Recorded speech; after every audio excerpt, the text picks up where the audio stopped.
Film की शुरुआत होती है और हम देखते हैं कि एक लड़की समुद्र की लहरों में बहकर एक सुनसान आइलैंड के किनारे पर पहुंचती है। उसका नाम जैन है। उसके साथ उसका दोस्त ब्रेड भी बहकर आ गया था। लेकिन अब जैन उसे चेक करती है तो पाती है कि वो गंभीर रूप से जख्मी है और कुछ ही देर में उसकी मौत हो जाती है। ये देख जैन काफी परेशान और डर गई है। जैन थोड़ी देर अपने दोस्त के पास बैठकर शोक मनाती है। फिर वो आइलैंड की खोज में निकल पड़ती है। ये आइलैंड पूरी तरह सुनसान है, कोई नहीं है, जिससे जैन को एहसास होता है कि वो यहाँ फंसी हुई है। थोड़ी दूर जाकर जैन को एक थैला मिलता है। उसमें महिलाओं का पर्स, बच्चों के कुछ सामान और एक पुरानी मेडिसिन होती है जिस पर 1994 की तारीख लिखी होती है। जैन अब समझ जाती है कि ये सामान कई साल पहले यहाँ छोड़ा गया था। थैले में माचिस भी होती है जिसे जैन अपने पास रखती है। समुद्र के किनारे लौटते समय जैन को एक बड़ा खोखला पेड़ दिखता है। रात में सुरक्षा के लिए जैन ये सोचती है कि वो इसी पेड़ पे सो सकती है। उसकी पहली रात यही बीतती है। सुबह उठते ही वो देखती है कि किनारे पर कई मछलियां बहकर आई है। उनमें से एक छोटी शार्क भी है जिसका आधा शरीर खाया हुआ है। जैन कुछ मछलियां अपने खाने के लिए ले लेती है। फिर उसकी नजर आइलैंड पर 3 लोगों की कब्र पर जाती है। ये देखकर जैन अपने दोस्त के लिए शोक व्यक्त करती है। अगले दिन जब जैन आइलैंड की खोज में आगे बढ़ती है तो वो पाती है कि किसी ने उसके दोस्त की बॉडी को बाहर निकाल कर आधा खा लिया है। अब जैन समझ जाती है कि आइलैंड पर कोई जानवर या क्रिएचर है। जैन लकड़ी के एक हथियार बनाती है और क्रिएचर का इंतजार करने के लिए तैयार हो जाती है। रात होते होते नींद आने लगती है लेकिन क्रिएचर अभी तक नहीं आया। अगले दिन जैन समुद्र में एक सूटकेस देखती है। वो उसे समुद्र से निकालकर खोलती है जिसमें कुछ जूते, कपड़े और तस्वीरें होती है। तस्वीरों को देखकर जैन समझ जाती है कि यहाँ पहले एक परिवार छुट्टियां मनाने आया था। इसी दौरान एक प्लेन ऊपर से गुजरता है। जैन फ्लेयर गन चलाती है लेकिन प्लेन बहुत दूर निकल चुका होता है। उसी समय उसकी परछाई में क्रिएचर दिखाई देता है। जैन दौड़कर आइलैंड की तरफ भागती है और किसी जगह छिप जाती है। अगली सुबह जैन फिर से तस्वीरों को देखती है और उनमें चमकती हुई 2 आंखें नोटिस करती है। ये वही क्रिएचर था जिसने पिछली रात उसे डराया था। अब जैन समझ जाती है कि ये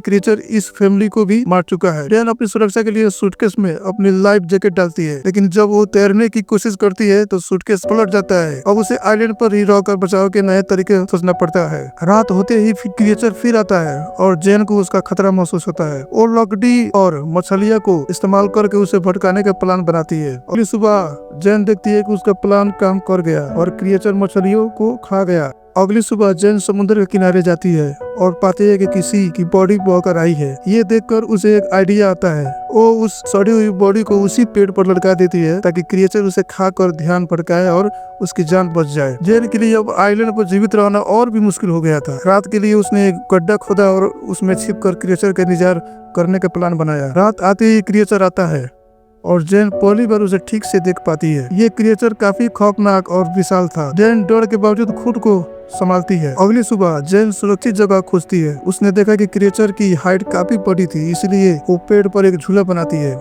ताकि क्रिएचर उसे पकड़ न सके। रात आते ही क्रिएचर झूले को जोर जोर से हिलाने लगता है और झूला टूट जाता है। जैन नीचे गिर जाती है और क्रिएचर उसका पीछा करने लगता है। जैन अपने बनाए लकड़ी के औजार से क्रिएचर पर हमला करती है। क्रिएचर उसे पानी में फेंक देता है लेकिन जैन किसी तरह बच निकलती है। अब जब सुबह होती है तो देखती है कि उसका पैर जख्मी हो चुका होता है लेकिन वो फिर भी समंदर में जाकर खुद को साफ करती है। उसी समय जैन दूर एक राफ्ट पर देखती है कि जिसमें उसके 2 दोस्त लूकस और मिया मौजूद है। जैन काफी खुश होती है और उन्हें मछलियां देती है। वो क्रिएचर के बारे में बताती है और उन्हें जल्द ही आइलैंड छोड़ने की आग्रह करती है लेकिन लूकस और मिया उसकी बातों पर विश्वास नहीं करते। जैन तस्वीरें दिखाती है लेकिन फिर भी वो लोग नहीं मानते।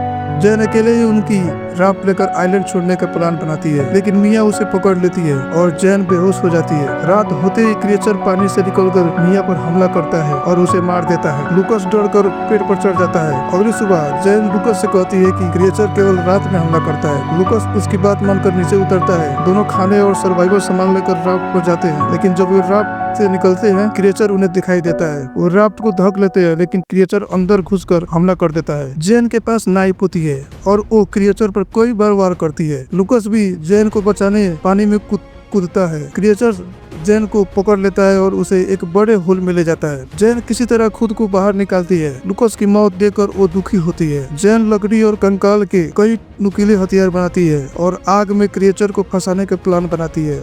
रात आते ही क्रिएचर जैन द्वारा लगाए गए ट्रैप में फंस जाता है। जैन उन हथियारों से क्रिएचर पर हमला करती है। क्रिएचर घायल होकर गिर जाता है और जेन उसका गला काट देती है। जेन ने आग फैलाकर पूरे आइलैंड को जलाना शुरू कर दिया।